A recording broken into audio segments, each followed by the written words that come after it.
O tema de estudo é a ação da prece, transmissão do pensamento. Isso está no capítulo 27 do Evangelho segundo o Espiritismo. São os itens que nós vamos estudar agora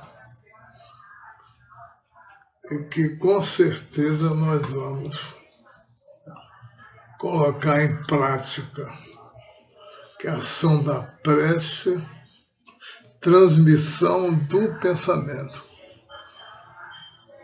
De 9 a 15, pedi e dar-se-vos-á, buscai e encontrareis, batei e abri-se-vos-á, porque aquele que pede, recebe, e o que busca, encontra, e ao que bate, abre-se-vos-á.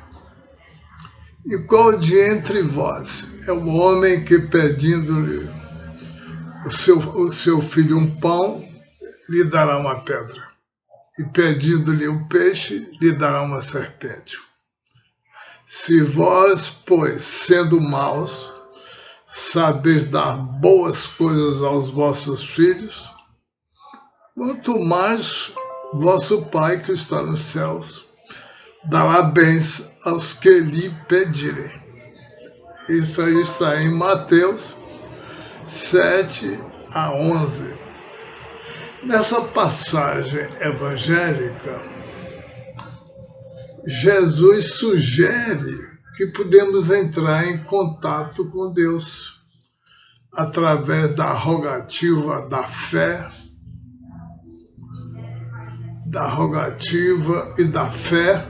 e que através deste ato podemos... Mas como isso se dá? Primeiro, então, definamos o que é a prece na visão espírita, ou do espiritismo.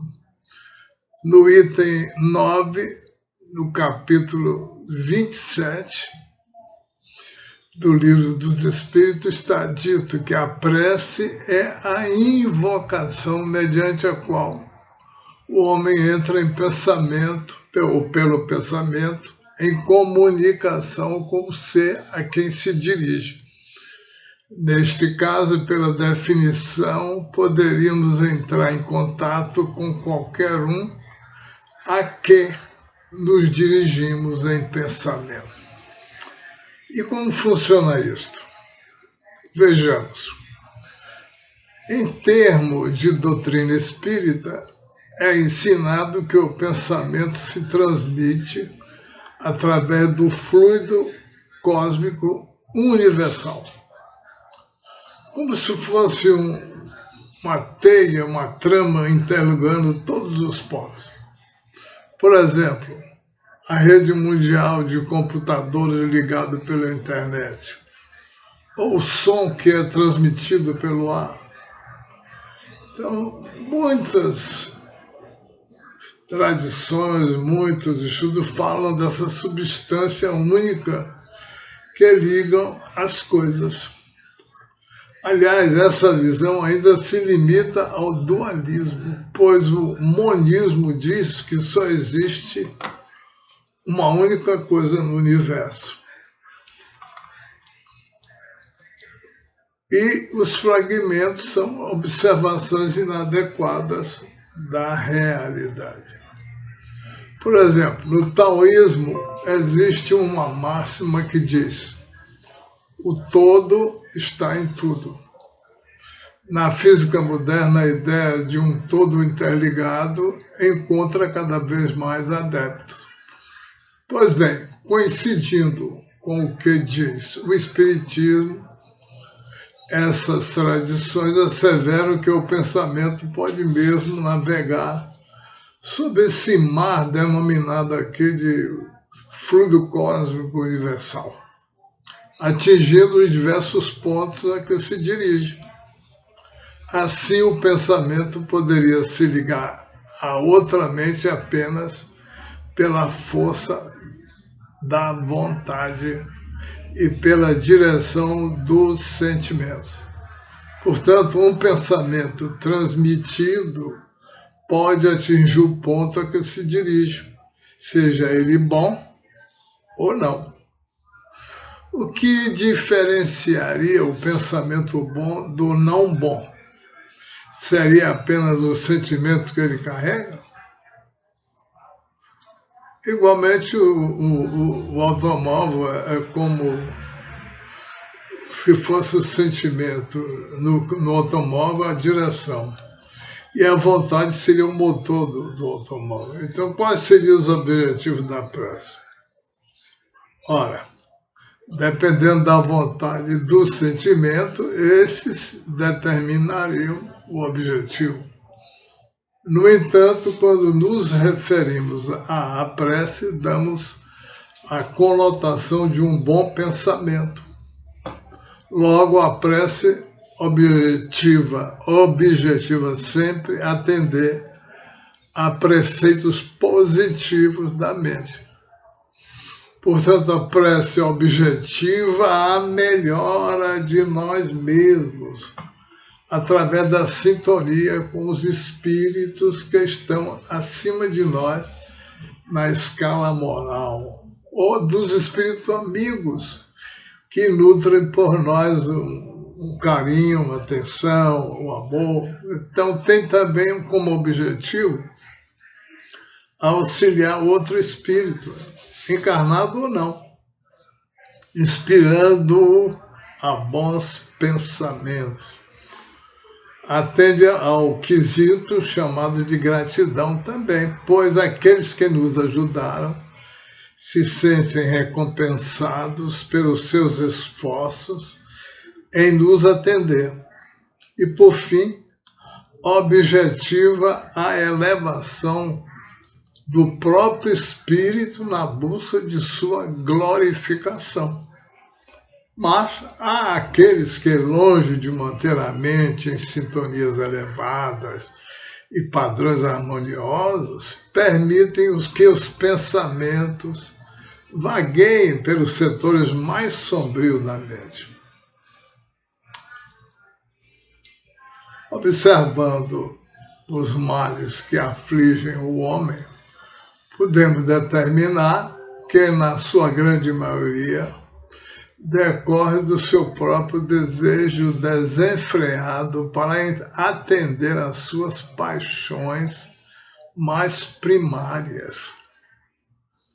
Tem ele o recurso da prece, porém, afeito aos desejos mais instintivos, se submete às experiências mais dolorosas em detrimento de buscar a sua elevação. Desperdiça enorme recurso de harmonização interior que lhe daria suporte para a felicidade. Na obra No Mundo Maior, de Chico Xavier, pelo espírito de André Luiz, em esclarecedores capítulos, mais precisamente o capítulo Casa Mental e Estudando o Cérebro, o autor relata ensinamentos a recursos do espírito. O cérebro desenvolveu-se em 3 aspectos interligados como uma construção de um castelo de 3 andares. O primeiro atendia aos impulsos instintivos, o segundo ao aspecto motor e o terceiro aos ideais sublimes de elevação. Em outras palavras, subconsciente, consciente e superconsciente. A mente, atendendo aos condicionamentos conquistados, permearia nesses 3 andares, determinando a real situação do espírito. Por exemplo, um espírito ignorante ou grosseiro ainda estaria afeiçoado aos seus aspectos mais primários, onde o instinto predominaria. Seria um espírito basicamente inferior, ou seja, sem consciência da sua real condição, atendendo apenas às suas necessidades primárias, o sexo das sensações, os sentimentos mesquinhos, etc, etc. Um outro que estivesse mais ligado aos aspectos do trabalho ou às atividades cotidianas, mas ainda longe dos ideais nobres que ele aguarda, atenderia às necessidades do segundo andar mental. São os homens comuns, que não são totalmente afeitos aos estados mais primários, mas que, por outro lado, ainda não percebeu o seu papel como unidade de um conjunto. Seriam conscientes apenas dos seus afazeres terrenos. Já um outro que tivesse como objetivo predominante o bem comum, os ideais nobres de benefício social e o amor como meta, este navegaria no andar mais alto da mente, atendendo a imperativos de progresso, de plenitude espiritual. Seriam os homens que deixam exemplos dignificantes para a humanidade. Esses atuam conscientes de seus deveres terrenos, mas que também já compreenderam a transcendência do espírito. Então, nesses 3 andares que foram descritos, o homem se localizaria com mais tendência a um ou a outro andar, sempre atendendo ao seu nível espiritual objetivo. Daí compreendemos o porquê de homens caírem em atitude de um andar a outro da mente por ceder aos condicionamentos primários. E neste aspecto, a prece é um excelente recurso de recondução ao estado mental mais elevado. O neurocientista Paul MacLean, tem mostrado em tese do seu livro Cérebro Trino, ele diz que o cérebro tem esses 3 aspectos descritos por André Luiz na citada obra, e que cada um deles atendeu aos aspectos filogenéticos da construção das espécies, até atender o aspecto mais complexo do homem. Dana Zohar, repetindo o nome para não esquecer. Dana Zohar, filósofa, física, psicóloga, especialista em teologia, em um dos seus livros, chamado QS, Inteligência Espiritual, fala-nos de um ponto no cérebro em que a ciência atesta e que eles chamam de ponto de Deus. Seria um ponto no cérebro ligado à espiritualidade e que, através de exames, se mostra ativo quando a mente se liga a algo relativo à transcendência. É interessante verificar que a ciência hoje, em todos os campos de atividades, da psicologia à física moderna, começa a perceber o que dizia Jesus: a qualificação espírita e as obras complementares. Diversos são os cientistas que asseveram que o mundo é um conjunto interligado e que há evidências de existirem dimensões diversas no cosmos. Se assim o é, Então, a tese espiritista de que o pensamento pode ser transmitido pelo fluido cósmico universal e que existem diversos níveis espirituais,